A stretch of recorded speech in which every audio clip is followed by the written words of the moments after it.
습니다. 오늘 보실 하나님의 말씀은 요한복음 14장입니다. 요한복음 14장 16절에서 24절까지의 말씀 우리 같이 교독하시고 주의 말씀 나누겠습니다. 요한복음 14장 16절에서 24절입니다. 제가 먼저 읽겠습니다. 내가 아버지께 구하겠으니 그가 또 다른 보혜사를 너희에게 주사 영원토록 너희와 함께 있게 하리니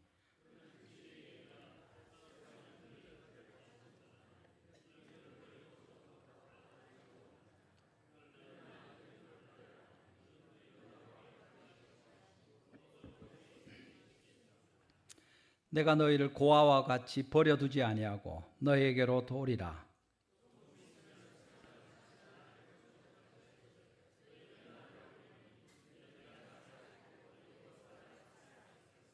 그날에는 내가 아버지 안에 너희가 내 안에 내가 너희 안에 있는 것을 너희가 알리라.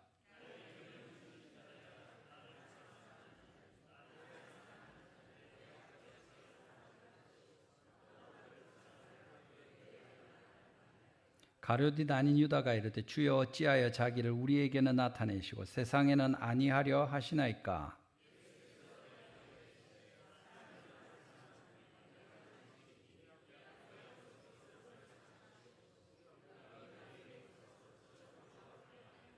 같이 읽습니다. 나를 사랑하지 아니하는 자는 내 말을 지키지 아니하나니 너희가 듣는 말은 내 말이 아니요 나를 보내신 아버지의 말씀이니라. 아멘. 할렐루야. 예, 오늘 같이 우리 추수감사 예배로 또 주님께 예배하고 또 특별히 성찬을 통해서 한 몸의 지체가 된 것을 또 살필 수 있도록 주님 은혜 베푸시니 고맙습니다. 우리 여러분들이 또 귀한 말씀을 통해서 우리 성도들에게 주시는 감사의 이유를 발견하고 또 오늘 추수감사주일 또 우리 남은 날들을 주님 앞에 귀한 감사와 찬송으로 그렇게 살아갈 수 있는 은혜가 있기를 주님의 이름으로 축원합니다. 이 지난 주간에 11월 7일 총회 우리 고신총회 선교부에서 은퇴 선교사 기념 예배가 있었습니다.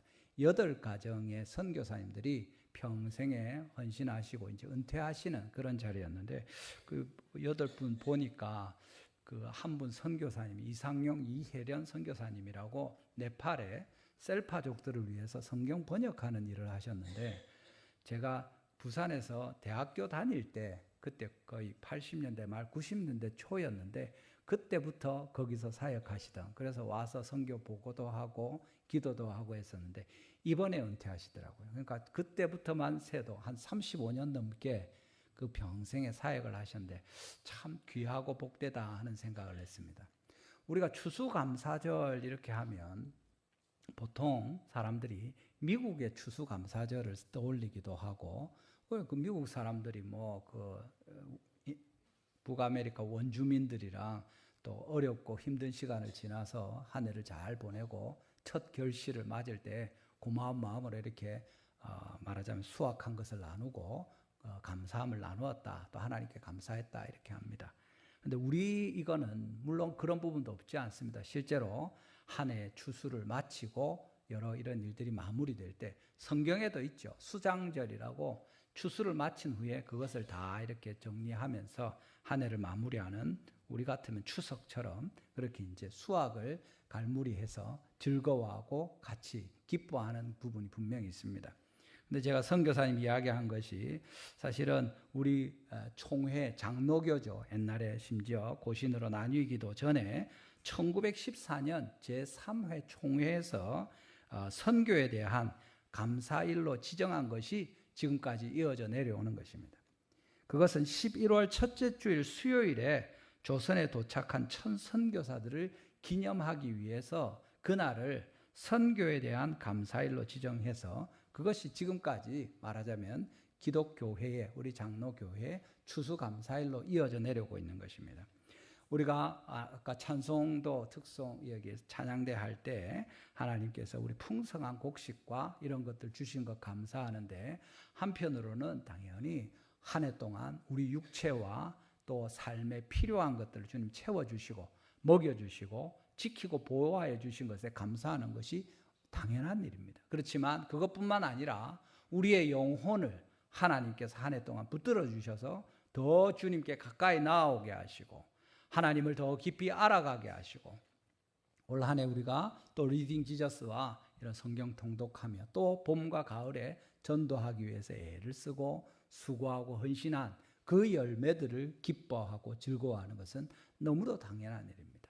한편으로 육체적인 또 필요와 이런 것들이 있지만 동시에 우리 영혼을 지키고 보호해 주신 하나님 앞에 그것을 잊지 않고 기억하고 또 감사하는 일을 통해서 주님께서 영광을 받으실 것입니다. 우리 모든 성도님들에게 우리 이렇게 멀쩡하게 앉아 있으니까 아프지 않고 상하지 않아서 너무 감사한데 동시에 우리의 영혼도 이 자리를 지키고 예배하는 자리를 벗어나지 않고 하나님을 같이 찬양하면서 감사하면서 또 심지어 하나님의 그리스도의 몸에 참여하는 이 특별한 은혜를 누리는 시간이 우리에게 진실한 감사와 또 기쁨으로 하나님을 향하여 영광을 돌리는 좋은 기회가 되기를 주님의 이름으로 축원합니다.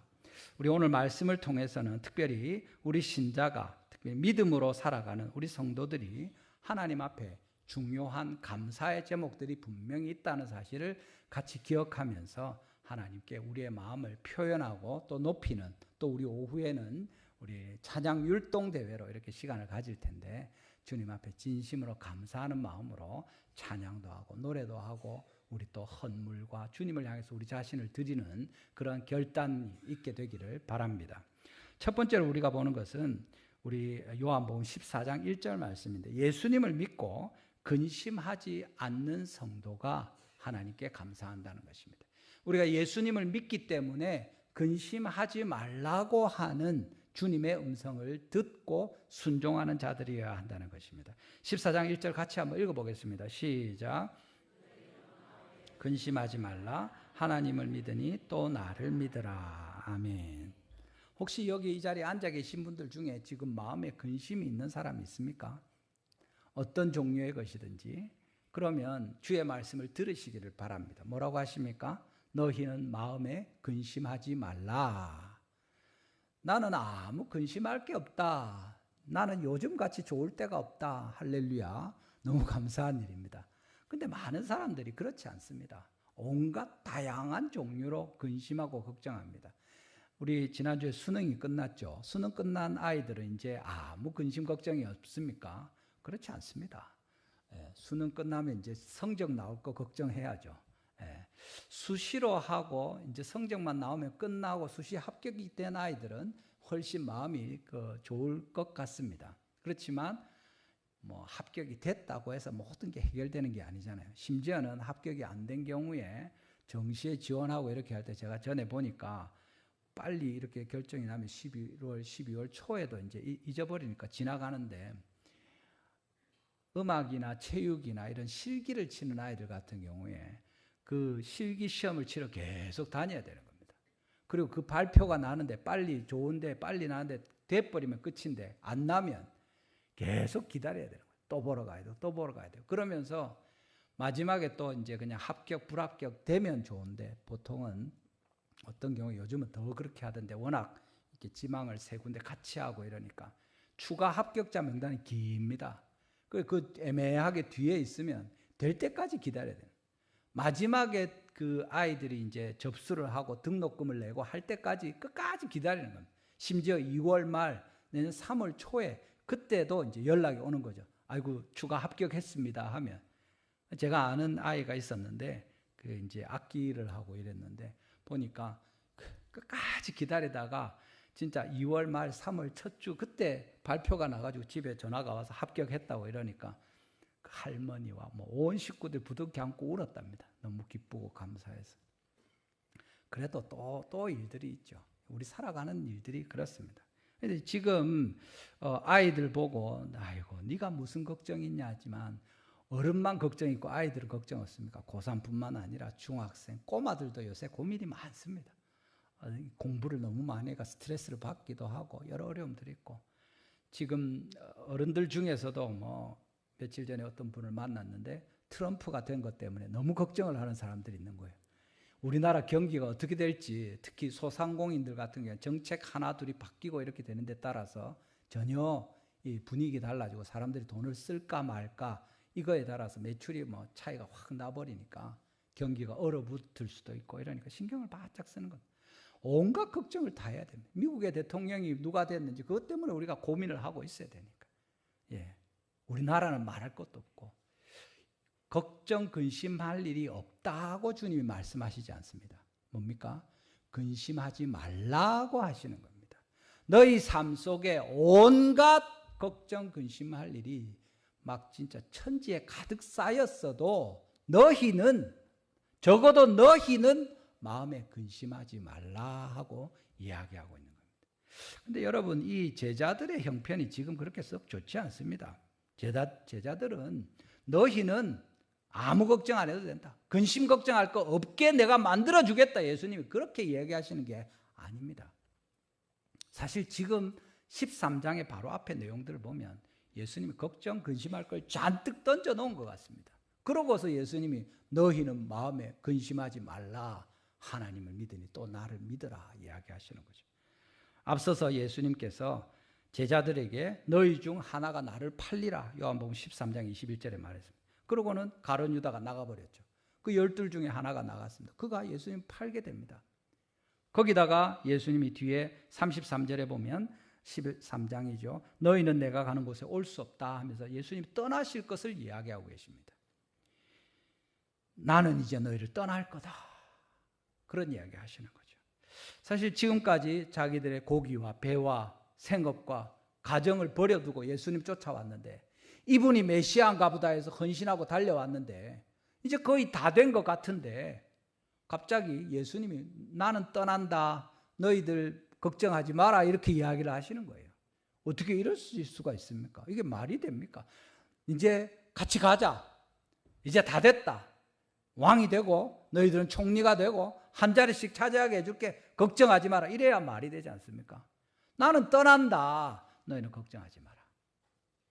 그러니까 뭡니까? 근심할 일이 많이 있습니다. 걱정거리가 쌓였습니다. 그런데 뒤에 나오는 말씀이 무엇입니까? 하나님을 믿으니 또 나를 믿어라.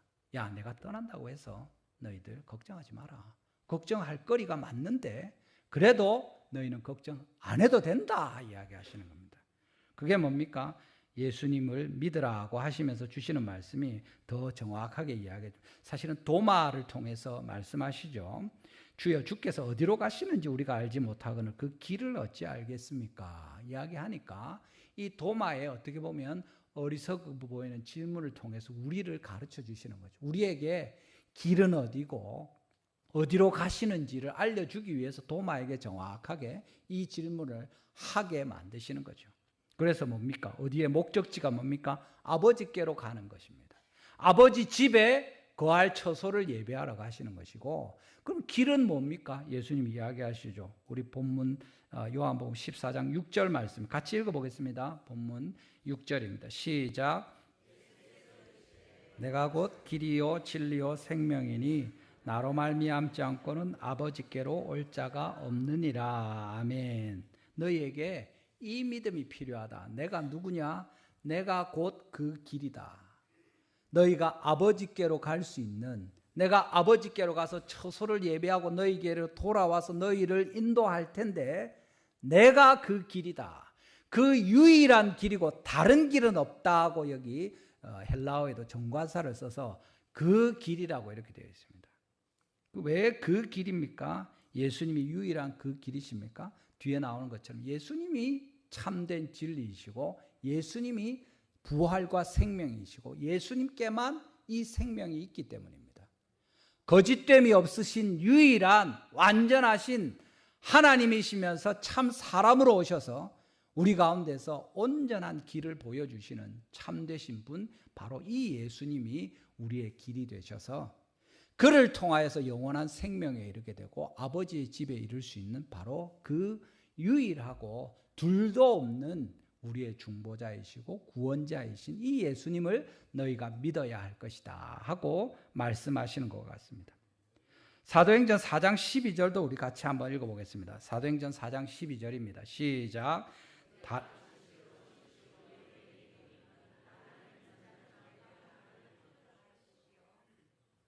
4장 12절 맞습니까? 사도행전 4장 12절입니다. 예. 제가 읽어드리겠습니다. 다른 이로서는 구원을 받을 수 없나니 천하 사람 중에 구원을 받을 만한 다른 이름을 우리에게 주신 일이 없습니다. 이 예수의 이름 외에는 주신 적이 없다고 이야기하고 있는. 그래서 그 길이고 그 진리고 그 생명이 되는 겁니다. 예수님을 통해서만 하나님께 갈 수 있다고 이야기하는 거죠. 여러분, 우리 지금 인생에 대해서, 우리 삶에 대해서 예수님이 중요한 이야기를 하고 계시는 겁니다. 여러분 어디로 가십니까? 그리고 어떤 길로 가십니까? 왜 그럴 때 있지 않습니까? 이렇게 집을 찾아가는데 요즘은 내비가 있어서 뭐 이렇게 갑니다만은 옛날에 집 찾아가면 크고 이런 집들이 있는데 교회들도 그런 교회가 많아요. 우리 교회도 옛날에 그랬지 않습니까? 빤히 보이는데 저쪽에 빨간 교회가 달성교회라고 커다랗게 쓰여 있는데 구멍을 못 찾는 거예요. 네. 수족관만 있고 뭐 이 짜장면집 있고 병원도 있고 한데 교회 들어가는 문을 잘 못 찾는 거죠. 예, 목적지는 분명한데 길을 모를 수가 있습니다. 그리고 내비 그때 옛날에 처음 나올 때 찍으면 그 뒤로 인도하고 있죠. 막 골목으로 바로 큰 길에서 가는 조그만 문이 있는데 잘 못 찾는 겁니다. 목적지를 모르면 당연히 헤맬 수밖에 없죠. 내 인생이 어디로 가는지, 무엇을 위해서 사는지 모르는 겁니다. 그것이 참된 생명이고 참된 진리고 아버지의 집에서 얻을 수 있는 그 목적지가 명백해야 우리가 그리로 가야 되겠구나 할 수 있는데, 돈을 찾기도 하고 쾌락을 찾기도 하고 세상에서 어떤 다른 의미를 찾기도 할 때 계속 헤매는 거죠. 이 산이 아니다. 심지어 목표한 것을 이루었는데 해보니까 허탈하고 허무한 거죠. 내가 이러려고 애를 썼나, 그 희생을 했나, 내가 바보같이 살았구나, 헛살았구나, 이렇게 되는 겁니다. 목적지를 찾는 것이 너무 중요하고 그것이 진리고 그것이 생명인데, 아버지의 집에 있는 하나님께로 나아가는 것이 바로 우리의 목적이라고 이야기하시고, 그것뿐만 아니라 지금 주님이 그 길이 바로 나다, 유일한 길이 나다 하고 말씀하시는 거죠. 이 예수님을 믿음으로만 우리가 하나님께 나아갈 수 있다는 이 얘기를 우리에게 하고 계십니다. 그러니까 너희들은 그 목적지도 알고 있고 어떻게 가는지도 알고 있으니까 나를 믿는다면 근심 안 하는 것이 맞다. 하지 마라 하고, 적어도 너희는 마음에 근심하지 말라. 하나님을 믿으니 나를 믿으라 하시는 겁니다. 여러분, 예수님을 믿으시고 근심 없이 오직 하나님 아버지의 집으로, 그 진리와 생명으로 달려가시는 우리 모든 성도님들, 예수님을 통해서 주님께 나아가는 우리 성도들 다 되시기를 주님의 이름으로 축원합니다. 이것이 우리의 믿음이고 이것이 우리가 전도하는 이유입니다. 이것이 우리가 근심하지 말아야 될 이유고, 이것을 통해서 하나님 앞에 우리가 당연히 감사하는 것이 마땅하다고 오늘 말씀에서 우리가 배울 수 있는 부분이 됩니다. 여러분, 두 번째는 이 목적을 가지고 그 길을 통해서 가게 될 때 어떻습니까? 그게 인생의 여정이죠. 하나님을 향해서 예수 그리스도를 통해서 계속 걸어가는 것입니다. 그 방향을 잡고 정확한 목표를 향해서 흔들리지 않고 어렵든지 힘들든지 근심 걱정이 있든지 말든지 우리는 적어도 근심하지 않고 꾸준히 그 길을 가는 거죠. 주님의 약속이 있으니까, 그 믿음이 있으니까. 그런데 결국에 사람들을 평가하고 우리 인생이 끝날 때 우리에 대해서, 우리 자신도 그렇지 않습니까? 내가 죽음을 앞두고 있다고 생각해 보십시오. 내일 내가 하나님의 부르심으로 갈 수 있다 하고 생각해 보십시오. 그렇지 않습니까? 노인들만 천국 가고 세상을 떠나는 것이 아닙니다. 젊은 사람들도 아이들도 하나님 부르시면 가는 거죠. 여러분, 내일 하나님께서 부르셔서, 오늘 밤에 부르셔서 간다고 할 때 여러분은 뭘 했습니까? 살면서 주님 앞에 가서 하실 말씀이 있습니까? 여기 두 번째가 뭐냐면 예수님을 믿고 큰 일을 하는 성도가 감사할 수 있다는 것입니다. 큰 일을 하는 것은 예수님을 믿음으로만 가능한 일이다, 이렇게 이야기하시는 것과 다르지 않습니다. 본문 12절 한번 보십시오. 본문 12절입니다. 우리 요한복음 14장 12절 같이 한번 읽어보겠습니다. 시작. 내가 진실로 진실로 너희에게 이르노니 나를 믿는 자는 내가 하는 일을 그도 할 것이요 또한 그보다 큰 일도 하리니 이는 내가 아버지께로 감이라. 아멘. 너무 좋지 않습니까, 여러분? 여러분들이 예수님이 하신 그 일을 할 수 있다. 또 심지어 그보다 큰 일을 할 것이다. 또한 그보다 큰 일, 그것도 하고 그것만 아니라 더한 일을 너희가 할 것이다. 아멘. 근데 큰 일이 뭡니까? 그 뒤에 내용을 보면 힌트를 얻을 수 있는데, 이는 내가 아버지께로 감이라. 내가 아버지께로 가기 때문에 너희들이 내가 한 일뿐만 아니라 더 큰 일도 할 것이다. 사실은 지금 아버지께로 간다, 떠난다는 것 때문에 제자들이 슬퍼하고 있는데, 주님께서 내가 가기 때문에 너희들은 내가 한 일뿐 아니라 더 큰 일을 할 수 있다. 그러니까 슬퍼할 일이 아니다. 뒤에도 시다 하죠.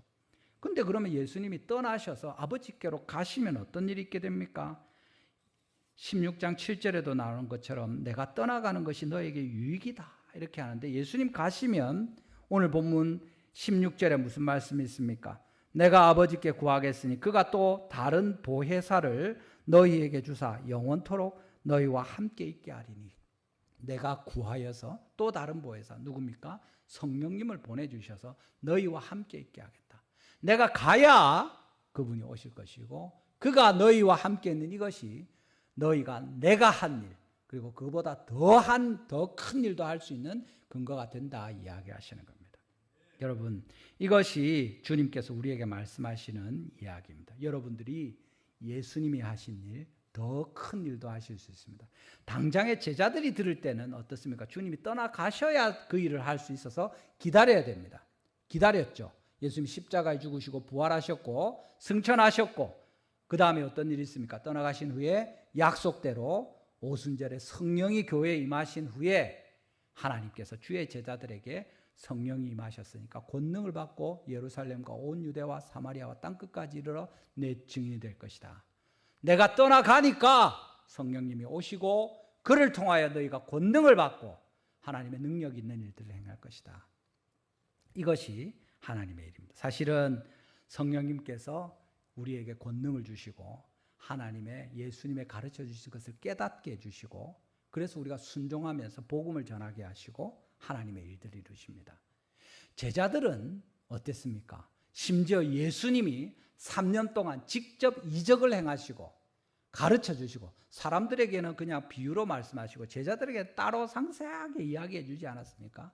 그런데도 이 마지막 순간까지 제자들은 헷갈리고 이해를 못하고 받아들이지 못하는 겁니다. 예수님도 하지 못한 일을 지금 여러분이, 제가 하고 있는 겁니다. 제가 설교하면 여러분들이 이해하십니까? 할렐루야. 몇 분만 이해하시는 것 같은데, 여러분 성령님을 의지하고 우리가 하나님 말씀을 들을 때 우리가 이해할 수 있습니다. 제자들은 예수님이 죽으시고 사흘 만에 살아난다는 이야기를 여러 번, 3번 이렇게 하셨어도 끝까지 이해하지 못했습니다. 그리고 오른편에 왼편에 중요한 자리 우리에게 주십시오 하고 달려들었죠. 싸웠죠. 그런데 지금 우리는 그걸 너무 잘 알고 있습니다. 기록된 성경을 통해서. 또 성령님께서 우리에게 깨닫게 하실 때 그게 마리가 그걸 어떻게 믿노 하지 않고, 아 정말 성경이 그렇게 이야기하고 있구나, 아멘 하고, 이게 성령께서 하시는 일입니다. 여러분들이 예수님이 친히 가르친 그 제자들보다 훨씬 더 성령님으로 말미암아 깨닫는 것입니다. 그것이 하나님의 은혜고 더 큰 일이죠. 그걸 배우고 경험하는 겁니다. 여러분이 전도할 때 제자들이 예수님이 죽으시고 부활하시고 성령이 오신 이후에 하시던 사역을 우리가 지금 하는 겁니다. 사도행전에 나타나는 그 일들 지금 하지 않습니까? 예수님 계실 때 그 일들은 이루어지지 않았습니다. 할 수도 없었습니다. 예수님 죽으시고 부활하신 후에 그 다음에 때가 이르니까 성령께서 역사하실 때 이 큰 일들을, 예수님이 하셨던 이적들을 행할 뿐만 아니라 더 큰 일들을 얼마든지 한 것입니다. 우리가 살아가면서 하나님 앞에 할 수 있는 큰 일이 무엇입니까? 이 분명한 복음을 전하고 또 그것을 받아들이는, 그래서 예수님을 영접하는, 하나님 앞에 생명의 영원한 구원을 얻는 사람들을 보는 것입니다. 이것이 큰 일 아닙니까? 예수님 당시에도 없었던 일입니다. 주님의 영혼을 위한 구원의 모든 사역이 이미 완성된 이후에라야 이 일들이 의미가 있게 되고 분명하게 되고 우리가 그 일들을 지금 하고 있는 것입니다. 여러분들, 우리 지난 5월 달에 5.19 DNL 5.19 하면서 하나님 앞에 전도 열심히 했죠. 기도하면서 힘썼습니다.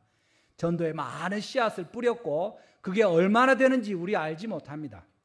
적어도 300명 이상 되지 않습니까? 지금도 어디에서 자라고 있을 것입니다. 그 중에서 120명 되는 분들이 우리 교회 당일에 오지 않았습니까? 그리고 계속해서 우리가 1년 내에 전도하고 있지 않습니까? 할렐루야. 여러분 대구 시내 찾아보십시오. 100명, 200명 오는 사람들 많지 않습니다. 어제 우리 정책 당회를 했습니다만 지난주까지 해서 등록하신 분이 58명이었습니다. 올 한 해 동안. 그 중에서 거의 40여 명이 새가족을 수료했든지 지금 수료 거의 하고 있는 그런 중에 있습니다. 아마 12월 달에도 한 번 더 새가족 수료식을 하지 싶습니다. 여러분 하나도 놀라지 않는군요. 이건 하나님이 큰 은혜입니다. 새로 세우는 집사님들이 내년에 올 초에 이제 여러분 남자분들도 그렇고 여자분들도 있습니다. 전에 우리 한 해에 1명, 2명 이렇게 집사로 세웠지 않습니까? 지금 이렇게 여러 명을 세운 적이 없었습니다. 하나님께서 우리가 너무 훌륭해가지고 옛날에 우리 교회 10년 전에 20년 전에 성도들은 안 그랬는데 우리가 너무 훌륭해서 그런 게 아니라 지금이 그때인 것입니다. 예수님이 십자가에 죽으시고 부활하신 그 이후에 하나님의 일을 할 수 있는 것처럼 세례 요한이 너무 귀하고 큰 자였지만 천국에서는 별로 아닌 것처럼 우리는 별로지만 하나님이 지금 우리를 통해서 일하실 때 큰 일들을 하게 하시는 이것이 주님의 말씀인 것을 믿으시길 바랍니다. 지난 DNA 1020에도 많은 분들 오셔서 같이 하고 지금 계속 등록하고 또 훈련받고 이번에 다다음 주에 세례와 또 학습, 입교 일들이 있게 됩니다. 여러분 이런 일들이 계속되는 것이 지금 말씀한 이 내용입니다. 믿음으로 너희가 큰 일을 행할 것이다 하고 말씀하시니까 여러분들 감사하시기를 바랍니다. 여러분 삶 속에 영적인 이런 추수와 우리 교회 가운데 이런 은혜가 있는 것 때문에 감사하고 하나님께 나아가는 것은 마땅한 일이고 오직 이것이 우리 때문이 아니라 정말 하나님 예수 그리스도께서 하신 일 때문에 또 그 열매로 성령이 우리에게 오셨기 때문에 그 성령님 의지하고 붙들고 나아갈 때 우리 교회 가운데 이 은혜가 계속되고 하나님께서 행하시는 큰 일들을 주님이 하신 것보다 더 큰 일들을 계속 보게 될 줄로 믿습니다. 우리 이 일에 자신을 드리고 얼마든지 또한 감사하신 우리 온 성도들 되시기를 주님의 이름으로 축원합니다. 마지막으로 우리 본문에 계속 강조되는 내용, 오늘 본문입니다. 읽었던 내용 중에 있는 것이 주님이 우리와 함께 하신다. 주님이 우리를 사랑하신다 하는 내용입니다. 본문의 18절을 한번 보십시오. 본문 18절입니다. 우리 같이 한번 읽어보겠습니다. 내가 너희를 버려두지 아니하고 너희에게로 오리라. 아멘. 주님이 떠나신다고 했는데 내가 떠나지만 돌아올 것이다. 그리고 돌아오기 전에 성령님을 보내서 돌아올 때까지 너희와 함께 있게 할 것이다. 그리고 돌아오면 그때는 아버지께서 내 안에, 내가 아버지 안에, 너희가 내 안에 있게 될 것이다. 요 말씀을 하시는 거죠.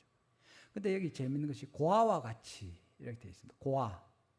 쓸쓸하고 외로운 사람 이야기하는 것 아닙니까? 부모가 없습니다. 세상에 부모만큼 보통의 경우에 얼마나 자식을 아끼고 위하고 사랑하고 돌봐주고 먹이고 입히고 모든 그것들 챙기는 사람이 어디 있습니까? 부모밖에 없죠. 심지어 연세가 많이 드셔도 90세, 100세가 되어도 60, 70 된 자녀들 때문에 신경을 쓰고 챙겨주려고 하고 마음이 쓰이는 그게 부모 아닙니까? 근데 그 부모가 없는 사람이 고아입니다. 뭡니까? 사랑받지 못하는 거죠. 그리고 그 부모를 향한 사랑을 받고 그것을 배우고 또 사랑을 표현하고 할 수 있는 대상이 없는 사람들입니다. 그 사람들이 고아입니다. 고아와 같이 버려두지 않겠다 이야기하는 거죠. 저도 뭐 부모님이 조금 한 10여 년 전에 아버님 돌아가셨습니다만은 그냥 뭐 다 커서 그러니까 잘 모르는데 유학 갔을 때 혼자 있을 때 야 이게 진짜 혼자 살아야 되는구나 이런 생각을 한 적이 있습니다. 그때는 아무도 없죠. 친구들이고 물론 교회가 있었고 그래서 아주 더 끈끈하게 교회 안에서 돌봄을 받고 이렇게 했습니다만은 군대를 가거나 어디 타지로 유학을 가거나 이런 일들은 진짜 혼자 떨어지는 것 같습니다. 부모가 옆에서 지켜주거나 보호해주지 않죠. 주님이 지금 그 이야기하는 겁니다. 너를 지켜주고 보호해주는 사람이 없고 사랑해주고 사랑받을 사람이 없는 너희를 그렇게 두지 않겠다 하시는 거죠. 떠나시면서 주시는 말씀입니다. 사랑받고 사랑할 수 있는 사람으로 내가 만들어주겠다. 그 말씀을 우리에게 하고 있는 내용이 됩니다. 제일 필요한 것이 무엇입니까? 사람이 살 때 사랑으로 사는 것입니다. 어린아이도 그렇고 어른들도 그렇고. 부모가 중요한 것은 사랑을 주기 때문입니다. 사랑을 주지 않는 부모는 사실은 별로 부모가 있으나 없으나 상관없죠. 예. 사랑하기 때문에 부모가 필요한 것입니다. 우리 성도들이 서로에게 중요하고 의미가 있고 한 몸의 지체인 것이 무슨 이유입니까? 서로를 사랑하기 때문에 그렇습니다. 하나님께서 우리를 위해서 십자가를 지시고 살과 피를 흘리신 것이 왜 그렇습니까? 사랑하시니까 그런 겁니다. 그래서 우리가 주님을 사랑할 것에 대해서 주님의 말씀을 들을 때 예하고 헌신하는 거죠. 왜? 주님께서 우리를 먼저 그렇게 사랑하셨으니까. 내가 너희를 사랑하지. 너희도 그렇게 사랑해라. 새 계명을 주노니 서로 사랑하라. 바로 앞에 말씀하시고 오늘 무슨 말씀이 있습니까? 우리 21절입니다. 같이 읽어보겠습니다. 본문 21절입니다. 시작.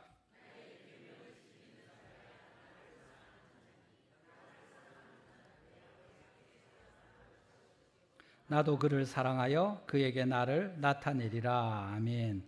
여기 지금 말씀하는 나의 계명은 보통 다 바로 앞장 13장 34절 35절에 예수님이 주신 서로 사랑하는 새 계명, 내가 너희를 사랑하고 서로 사랑하라 하는 이 계명으로 이해합니다.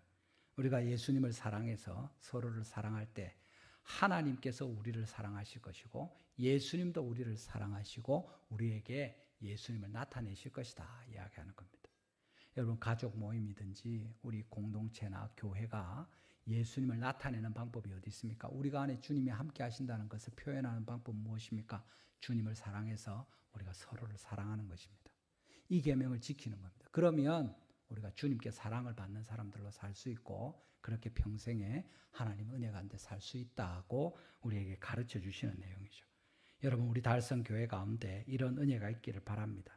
본문의 배경이 되는 것처럼 가룟 유다 떠나버렸고 베드로는 배신한다 하고 있고 예수님은 떠나신다고 하고 이 와중에 주님이 근심하지 마라. 나를 믿으라. 다른 길은 없으니까 나를 믿고 따라와야 된다. 그리고 사람들이 그렇게 두렵고 있는 가운데 그 일을 하실 뿐만 아니라 이제 예수님의 앞장서서 대장으로 모든 일들을 하셨는데 주님 가버리시면 이 일을 누가 하냐? 우리끼리 뭐 아무 일도 못할 거다 생각할 텐데 내가 떠나가면 성령님이 오셔서 너희들로 더 큰 일, 내가 한 일 물론이고 더 큰 일, 영혼을 수확하는 이 모든 일을 땅끝까지 모든 민족에게 할 그것을 너희가 할 것이다. 주님께서 약속하시는 거죠. 할 수 있다. 할 것이다. 그리고 제일 중요한 게 뭡니까? 내가 너희를 고아처럼 버려두는 것이 아니다.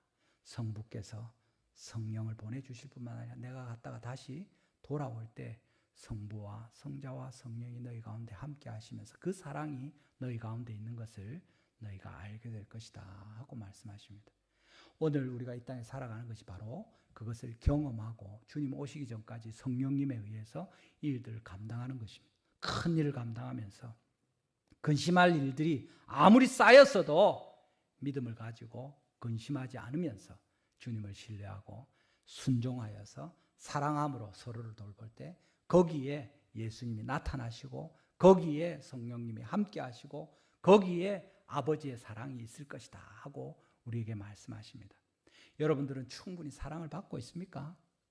여러분들 충분히 사랑하고 있습니까? 사실은 사랑받기를 원하면 무슨 말씀을 하십니까? 계명을 지키는 겁니다. 주님을 사랑하여서 계명을 지키는 것, 곧 주님을 사랑하고 계명을 지켜서 이웃을 사랑하는 이 일들이 있을 때 우리가 하나님께 사랑을 받을 것이고 예수님도 우리를 사랑하시고 우리 가운데 그가 나타나실 것입니다. 우리 모든 성도님들이 어떤 형태로든지 이 사랑하고 사랑받는 삶을 살면서 우리 달성교회가 또 우리 모든 성도들 한 사람 한 사람 또 우리 가정에서 이 은혜가 나타나기를 바랍니다. 여러분들이 이 추수감사주일에 주님께 감사함으로 또 믿음으로 헌물을 드리고 헌신합니다만 동시에 우리의 제일 좋은 헌물과 헌신이 무엇입니까? 주님의 큰 일들을 행하는 것입니다. 올 한 해 전도한 사람들이 주님께 나와서 지금 옆에 앉아서 예배하고 있으면 얼마나 감사한 일입니까? 그 열매들 주님께 드릴 때 하나님께서 영광을 받으실 것입니다. 오늘 하루 또 다음 한 주간 살아가면서 여러분들이 서로 사랑하고 섬길 때 거기에 주님께서 나타나시고 은혜를 부어주실 것입니다.